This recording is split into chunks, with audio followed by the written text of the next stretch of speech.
الحمدللہ رب العالمین والصلاة والسلام علی سیدنا و مولانا محمد و آلہ و اصحابہ و اہل بیتہ اجمعین، اما بعد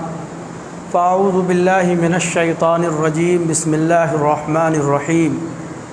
یا ایہا الذین آمنوا قوا انفسکم و اہلیکم نارا،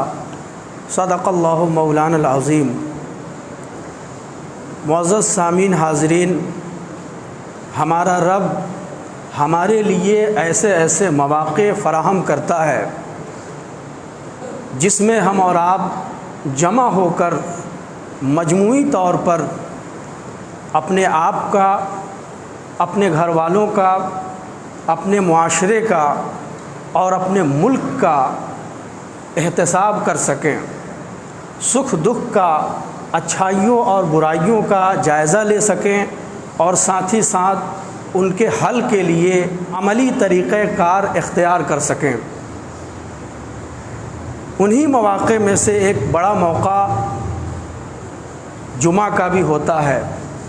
عید الفطر کا بھی ہوتا ہے اور عید الاضحیٰ کا بھی ہوتا ہے، بلکہ ہر دن میں 5 مرتبہ اللہ کے حکم سے ہم اور آپ جو مسجدوں میں جمع ہوتے ہیں اور نماز پنجگانہ ادا کرتے ہیں، یہ بھی دراصل ایک دوسرے کے حالات سے، ایک دوسرے کے معاملات سے آگاہ ہونے کا ایک پلیٹ فارم، ایک راستہ اور ایک ذریعہ ہے۔ ہمارا رب صرف یہی نہیں چاہتا کہ ہم خود اپنے آپ کو بہتر بنا کر اچھی زندگی گزار لیں، بلکہ ہمارا رب ہم سے یہ بھی چاہتا ہے کہ جہاں ہم اپنے آپ کی فکر کریں وہیں اپنے گھر والوں کی بھی فکر کریں، اپنے بغل والوں کی بھی فکر کریں، اپنے ملک کی بھی فکر کریں اور سب کے لیے ایک امن کا پیکر بن کر اپنی زندگی گزار سکیں۔ اللہ تبارک و تعالیٰ نے ارشاد فرمایا، یا ایھا الذین آمنوا قوا انفسکم و اہلیکم نارا، اے ایمان والو، اپنے آپ کو بھی اور اپنے گھر والوں کو بھی جہنم کی آگ سے بچاؤ جس کے ایندھن آدمی اور پتھر ہے۔ اپنے آپ کی بھی حفاظت کرو، اپنے آپ کو بھی بچاؤ اور گھر والوں کو بھی بچاؤ۔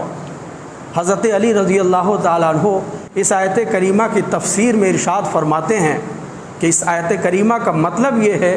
کہ علموہم وادبوہم، یعنی گھر والوں کو اچھی تعلیم بھی دو اور اچھی تربیت بھی سکھاؤ، اچھی تعلیم دو اور اچھا سنسکار بھی سکھاؤ۔ آخر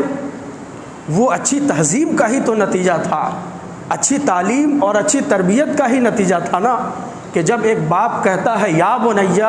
انی ارا فی المنام انی اذبحک فانظر ماذا تری، اے بیٹے میں تمہیں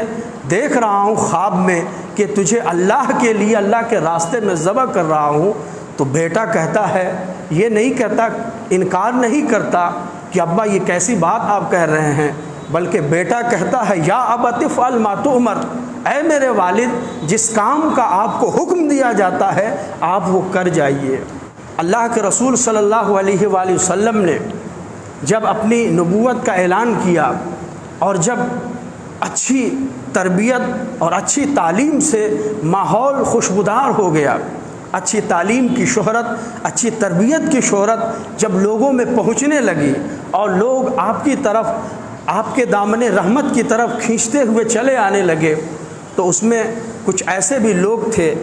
جن کا بیٹا تو اللہ کے رسول کا غلام بن چکا تھا، مگر باپ ابھی تک اس دامن میں اپنے آپ کو پہنچایا نہیں تھا، تو باپ تو ناراض تھا، باپ تو نالا تھا کہ انہوں نے مجھ سے میرا بیٹا لے لیا ہے، میرا فرزند مجھ سے چھین لیا ہے۔ مگر جب اسی شخص نے، اسی باپ نے جب یہ ملاحظہ کیا کہ یہ آخر تبدیلی کیسے ہو گئی کہ جب تک یہ شخص، جب تک یہ بیٹا